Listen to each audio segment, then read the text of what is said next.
If you have a smaller home project that needs attention, Ace Handyman can help you out with that. Part of the Ace Hardware family, they handle everything from gutter cleanings, Christmas light installations, deck repairs, any home project that takes between 2 hours and 2 days. With over 1,400 5-star Google reviews, Ace Handyman will connect you with a local licensed general contractor who's been background checked, bonded, and insured by Ace. Plus, they offer a 1-year warranty. To book your appointment, head over to acehandymanservices.com. That's acehandymanservices.com. Today on CityCast Portland, we're talking about all the top picks for the month of December, from food to entertainment and everything in between. Joining me on the show are our very own producers, John Notarianni and Giulia Fiaioni. It's Monday, December 1st. I'm Claudia Meza, and this is what Portland's talking about. Happy December, everyone. Welcome to the show. Giulia, John, can you believe we are only 1 month away from 2026? I refuse to believe it. That's insane. I can believe it. This year's been crazy. I love that John is refusing time passing. Nope. Nope, not happening.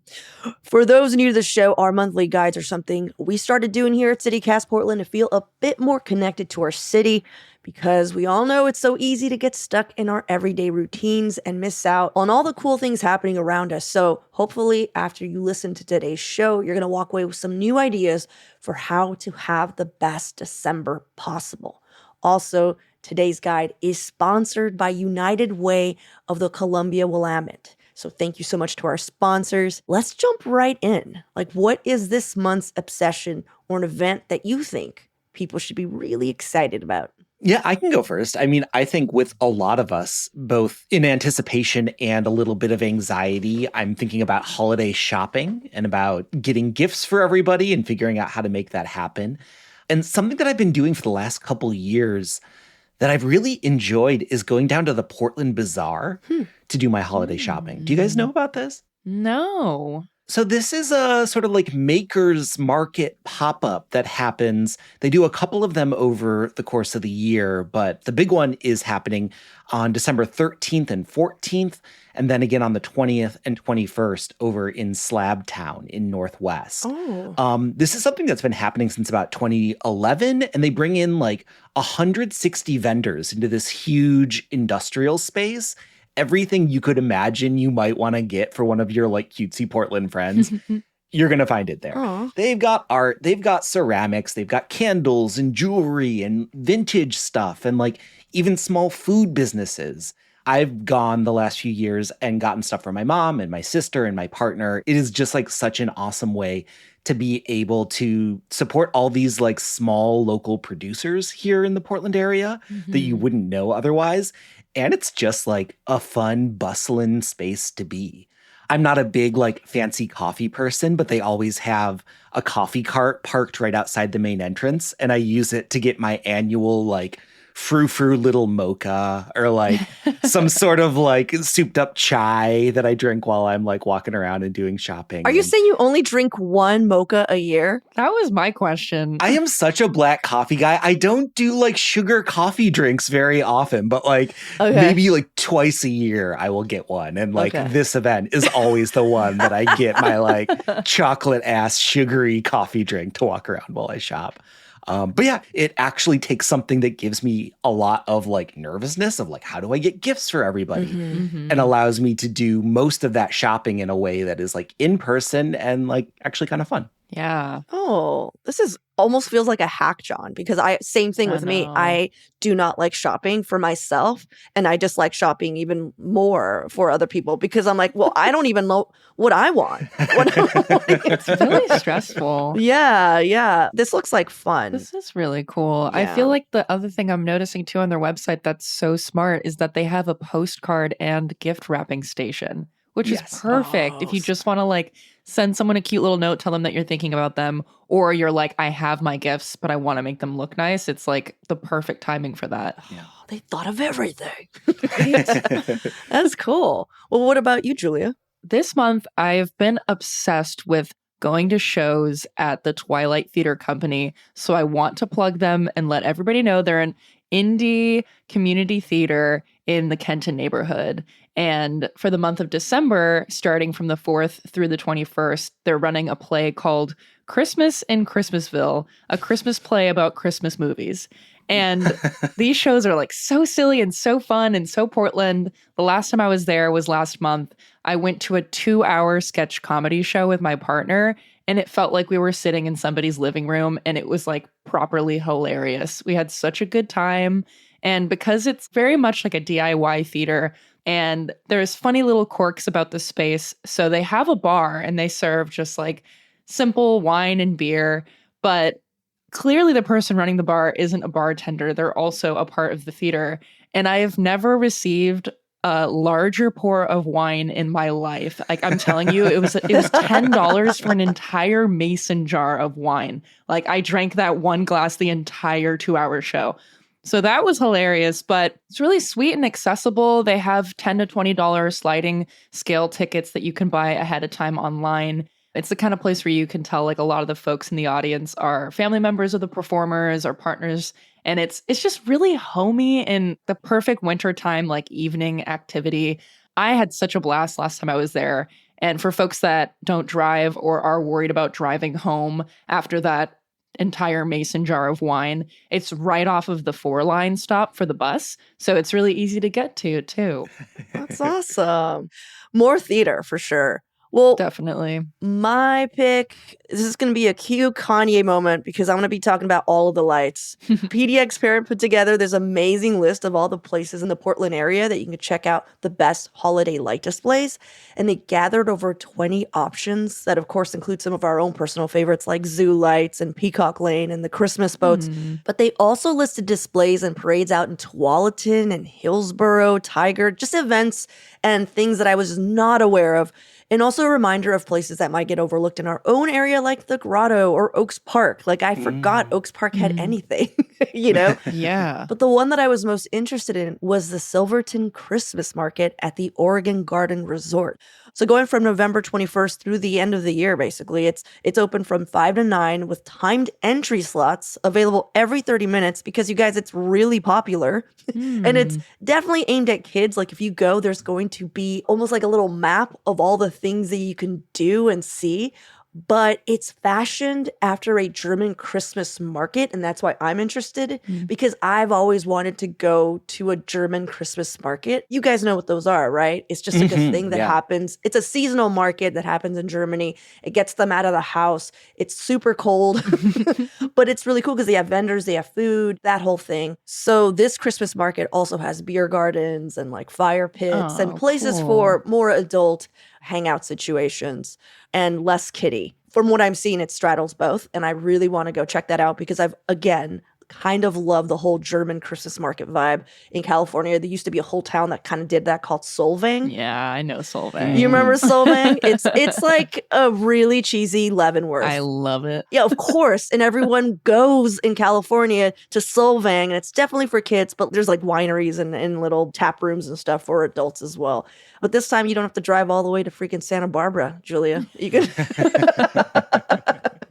This is so awesome. I've never done the Christmas lights thing in Portland. So I feel like this makes it really easy for me to just like pick one and go and have fun with it, honestly. Like, this kind of stuff is so easy and so cheap to just like get in the car. Yeah, this is a super helpful list. I've done the Christmas ships before, but I've never done most of these. I think this might be the year for Zoo Lights for me. Oh. You've never done Zoo Lights? Yeah, Claudia, I know you're a big Zoo Lights fan. I I've love never Zoo made it out Lights. there. So maybe this is Zoo Lights year for me. Oh. Yeah. You might actually want to hold off on your sugary ass coffee drink or whatever because they have like a hot mint chocolate drink that you can get with vodka.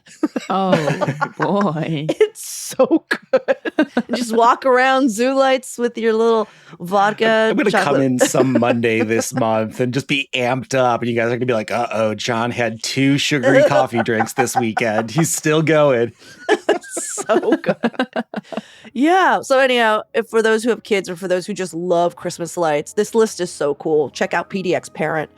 All right, let's take a quick break here. And when we come back, what our picks are for food and drink for the month of December.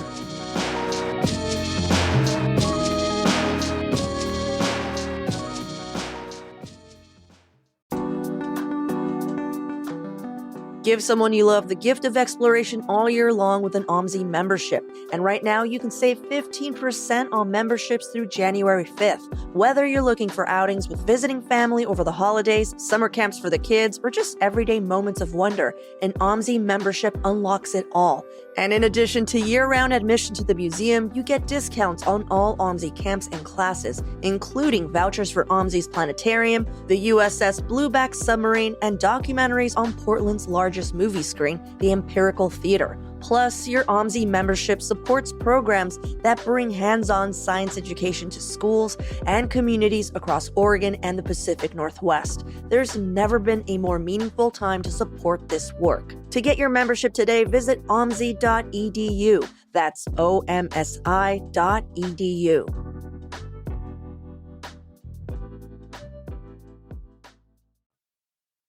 So what are you guys thinking about for food and or drink? John or Julia, any of you? I got this one. Okay. Don't worry, I got this one. So I'm thinking about a spot called Pasar. This spot's on Northeast Alberta. It's a Chinese-Indonesian restaurant that just celebrated their 2-year anniversary last month. And it's run by the same folks from Wajan on East Burnside. And the whole premise of this spot is to showcase elements of Indonesian dining that are less commonly available in other parts of the world. So dishes that people in Indonesia are eating every day. And the thing that I love about this spot is the aesthetic is just like incredible. It's designed to mimic characteristics of an Indonesian night market. Oh. And everything inside is like this deep orange, purple color with like wood accents. So it's very cozy. It's perfect for this time of year. And their menu is huge. They have all of these like stir fry and noodle dishes, chicken wings, and these fried side dishes. But the thing that's really caught my eye is something called kue, which is Kue. And there are these multicolored bite-sized desserts and all of these different flavors like coconut and purple sweet potato. And you can order these at any time during the meal. So you're not just restricted to an end of meal dessert. You can order them to start if you wanted to because they claim to be not very sweet. I'm just like so excited to go and have some appetizers and a couple drinks at this spot. I don't know if you've heard of it before, but it's like still kind of new, just a couple of years. No, I haven't heard of this spot, and it's pretty close to me. It's over on Alberta. I am now locked in and wondering how I missed it because this looks so up my alley. Right? I am surprised to hear that you haven't been, John. The only thing is that their hours are somewhat limited. They're closed on Mondays and Tuesdays and only open for dinner during the week. But they do have some lunchtime hours on the weekends, which I feel like that might be the sweet spot to go in and just try a couple of things. Yeah, I want to go. I'm looking at it. I literally just texted my girlfriend. I was like, we're going here. I was thinking about texting my partner during this taping too, and I was like, "No, we can wait until we're done recording." I'm like, "No, not Ty." No, Claudia's already. I know both of your faces are like, "Huh? How have I not seen this place before?" It looks so amazing. There is this dish where it looks like there's potato chips in it, and normally I'd be like, "Why are there potato chips in an Indonesian dish?" But I'm like, "I want those potato chips." It looks like there's chili crisp on top too. I'm like, "I want all of that." Ooh, and it just looks like the perfect winter food. Right? Oh, man. Well, what about you, John? Well, as we are getting into the heart of winter, I think that this is both prime dumpling season and prime eating at home and not going out season. So that's sort of the spirit that I'm entering with. I actually wasn't feeling well recently, and I got some delivery from Din Tai Fung. This is like the giant chain that started in Taiwan in like the 70s. They have locations all over the world, and they have one at Pioneer Place Mall here in Portland. So you can go to Pioneer Place at this like almost empty shopping mall and go to this giant Thai dumpling restaurant, which is great. And like, I definitely recommend doing, but I think that they are completely underappreciated as a delivery food because when you get this food delivered, like, I think we are all so used to like ordering from DoorDash or something and it coming in like a kind of like slumpy brown paper bag and feeling kind of like a raccoon as you like drag it into your house to like tear into it, you know? Yeah. You order from Din Tai Fung, it comes in like the most beautiful bag like you would expect from a downtown department store. Oh. And like every dish is like in its own like Din Tai Fung individual box. What? So it takes something which is like, you know, ordering delivery can feel sort of schlubby. It like makes it feel really special. And almost like you're like opening a box of presents as you open all your little dumplings and stuff. It is the most delightful food to get for delivery. And the food is great too, but like the delivery experience alone is like totally worth it. They do not deliver to St. John's. Oh, no. Have you been to Din Tai Fung, Julia?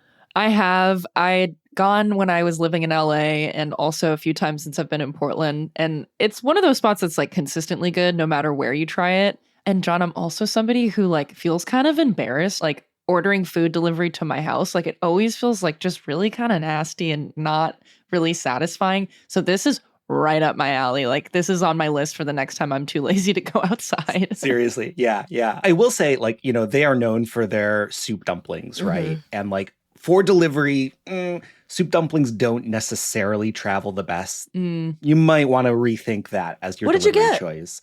I got these kimchi and pork dumplings. So they didn't have like the broth to them, but they were super duper good. And also some hot and sour soup, which was just crazy good. Damn. Yeah, I really like their green beans. I like their veggie dishes. I don't know what sauce they put in there, but it's so good. Well, I'm looking at Kachka Fabrica, which is Kachka's cocktail and Zakuski bar located inside its Northeast Portland vodka distillery.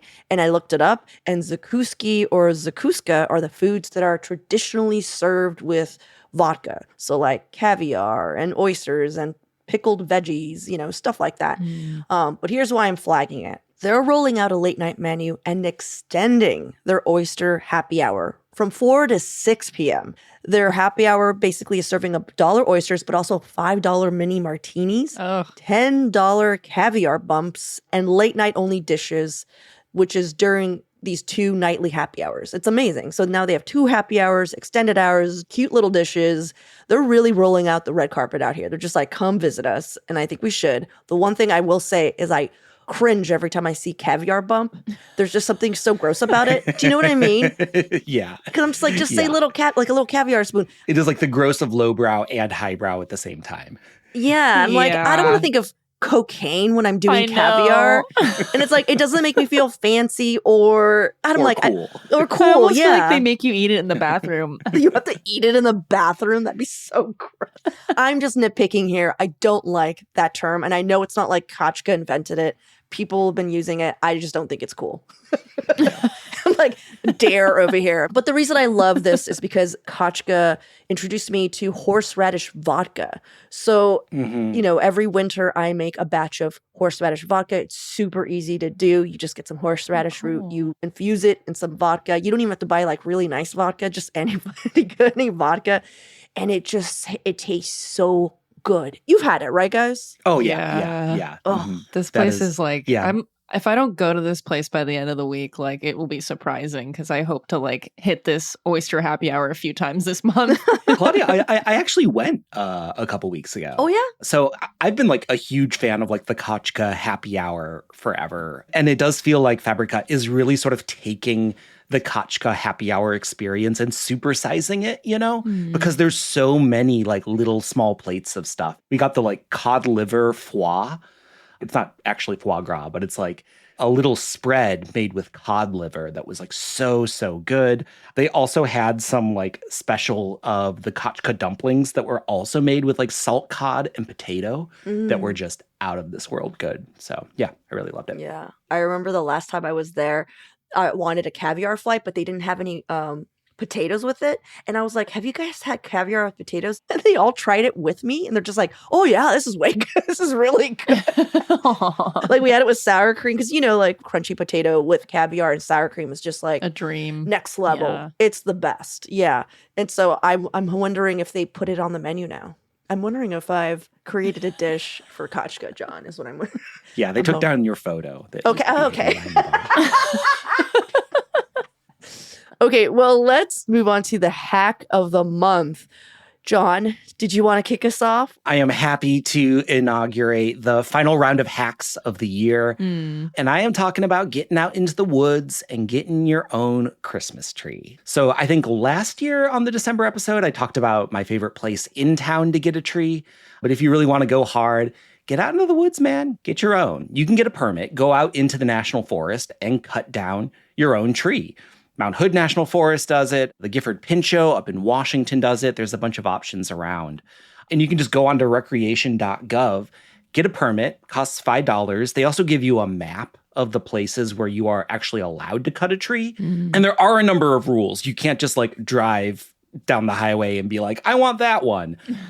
So, avoid campgrounds, streams, wilderness areas. You're not allowed to cut within 100 foot of the road.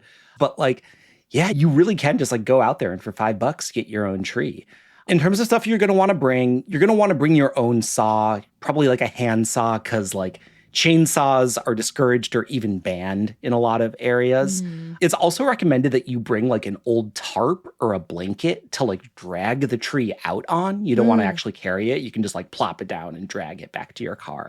Have you done that before, John? I have not. No. Is this the year? This might be the year. Yeah. I want to know how hard it is because it sounds really hard to do. It's intimidating to me. It is. You are carrying a tree. So, trees are heavy. Yeah. I have some friends who do this every year. Not only are you able to get your own tree from the national forest and stuff, but you're also able to grab plants. There's a limit. I didn't know this because they went out and they just grabbed all these ferns from the state forest. And I was like, this seems illegal, you guys. And they're like, no, you just need a permit and you can get X amount or, and it's totally fine. And I'm like, holy crap. This whole time I've been buying from nurseries. It just go on. And it feels so dangerous. I'm like, no one should be doing this. I'm just seeing this all happening with the cartoonish burglar outfit on, the Yeah, black totally. and white striped shirt and the mask. Oh, what about you, Julia? What's your hack for the month of December? So mine is a little bit of a combo hack shout out, and I'm talking about tapping big leaf maple trees. So this idea comes from our outdoor expert and regular guest of the show, Carrie Carnes. And she's from New England, where she said they are very proud of their maple syrup. And as a Canadian, that really resonated with me. So she says there's a nonprofit called the Oregon Maple Project, and wintertime is the time to check them out because that's when the maple tree sap is flowing. They offer classes, workshops, and a community collective where you can use their sugaring shack to make syrup. So I looked into this, and they're offering a sugaring workshop coming up on December 14th at a place called Camp Colton, which is about an hour outside of downtown, just past Oregon City. And they teach you the history and the science of maple tree tapping and some of the best practices for how to tap without harming the tree for specifically Pacific Northwest maple trees.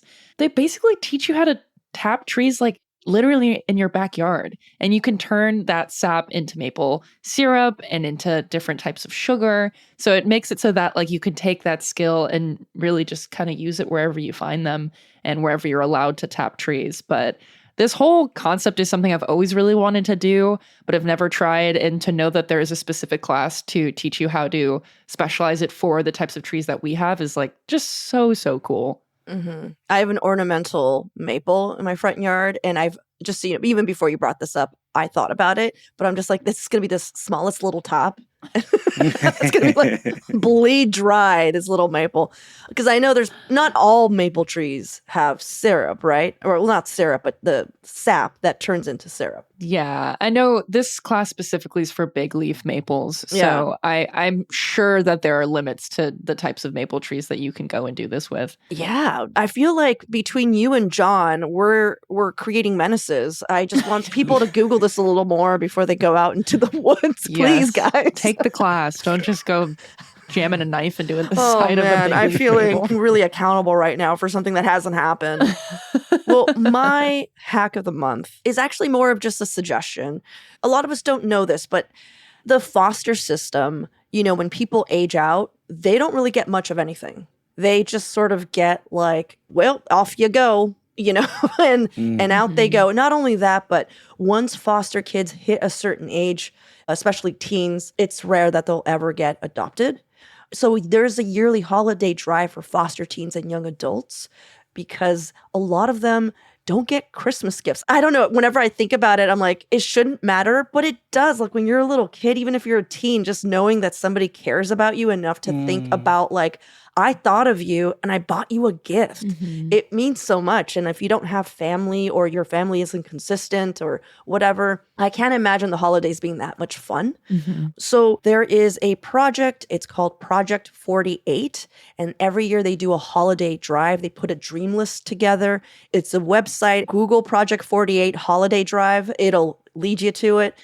And it's so cool because you reserve like who you're going to buy gifts for. And they make it so easy. They give you the name, the age, their shoe size, their clothing size, their favorite colors, their favorite takeout food in case you just want to buy them some like gift certificates. They make it so easy. Also just their requests, like if they have a request at all or their interests, that kind of, their favorite candy. When I saw that, I broke a little because I'm just like, these are kids. And like literally, they're just like, here's my favorite candy. Like, oh God, sorry. So yeah, I'm going to, quote unquote, foster a couple of these holiday requests. And I've done it before for like whole families. They do it in town, but I haven't done that in so long. And this just feels, I don't know. I'm just like kids, Yeah, there's some folks in here. I'm looking at the website, Claudia, that are as young as 13 too. So it's so cool how personal it gets. Like you really are just like reading a profile and able to tap into like exactly what they want. Because I think sometimes what's like intimidating or discouraging about programs like this is that it feels like really detached and not very personal, and you're kind of just buying things to buy things. But in this case, like it does feel intentional, and it gives you this sense that they're actually going to like what you're buying them, which I think is the important part. Yeah, it's really cool. But the other thing I wanted to say, you guys, is I feel like we all travel and sometimes we upgrade our luggage. And instead of, let's say, donating that luggage to Goodwill, I highly suggest you donate your luggage to your nearest foster facility because a lot of these kids, this is how little they have. When they go from home to home, they just travel with a garbage bag. Imagine like what that would feel like, that all your stuff is just literally thrown into a garbage bag because you don't even have luggage. And so it just would mean so much if they had like a set of luggage or just a suitcase, So just something. That's another hack I'm just throwing out there. Like, hey, if you're getting rid of your luggage set or whatever and it's in good condition, donate it to foster kids. So I'm sorry. I feel like I brought everyone down. Everyone looks really sad, but No, it's just a really good point, especially this time of year. People will come back from the holidays and be like, this luggage is not for me anymore. So it's good timing. Yeah. And also, I just wanted to bring attention to our sponsor for today's show, United Way of the Columbia Willamette. They wanted everyone to know that, winter is a tough time for a lot of families in our region. And as grocery prices rise and utility bills go up during the colder months, it gets even tougher. So by donating to United Way of the Columbia Willamette's Resilient Families Fund, you can make sure families across the Portland area have a fast, flexible source of support. So as we enter the giving season, you can also help support everyone in the Portland area, and you could donate at unitedway-pdx.org/resilient. Yeah. Well, we're at that point where we think about all the things that we listed, we name our favorite, and we vote for what we're going to do together. Not so much the best thing, but the thing that we know we'll probably do together. Should we go on a triple date to Passar? Oh my God. I was going to say, are we all, I don't think we're all committed to like going out into the woods to tap trees and cut I'm not them down doing as well. that, guys. That is ambitious, but probably not going to happen. Yeah, I mean, hey, I'm going to be at the Holiday Bazaar, so if y'all want to come, y'all are invited. I'll even buy you a fancy little coffee. You'll buy me a coffee? Shoot. I'll buy you a fancy little coffee, a little chocolatey mocha coffee. Yeah. Yeah. Okay, so Julia was saying Passar. You were saying Portland Bazaar. Oh. We could do both. And I was just like, well, what are you going to buy me, Julia, if we go to Passar? Oh, Passar. Okay. Because John's going to get me coffee if we go to the bazaar. Are you going to get me some quay? I think we should all get some quay. Okay, I changed my mind. If Julia's buying, let's go to Passar. Yeah, Julia's going to How pay did for this it, is what happen? I'm hearing. Done. Julia's paying for, and all of our partners are invited, I'm assuming, right? Oh, yeah. Yeah. That's what I'm saying. Triple Yeah, date. so six people. All right. Julia, thank you so much. That's so sweet of you.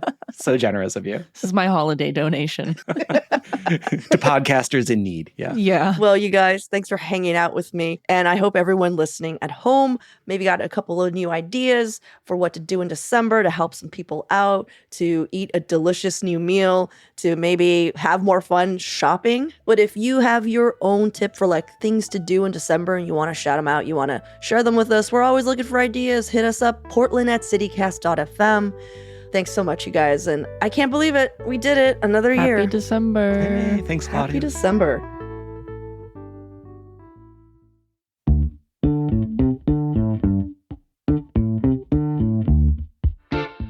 That's all for today here on CityCast Portland. Thank you so much for listening. If you enjoyed the show, share it with a friend or rate and leave us a good review. It really helps us out. And don't forget, you can support this show and get some great perks by becoming a CityCast neighbor. Just visit membership.citycast.fm for all the details. We'll be back tomorrow morning with more from around the city. Until then, see you with Slims.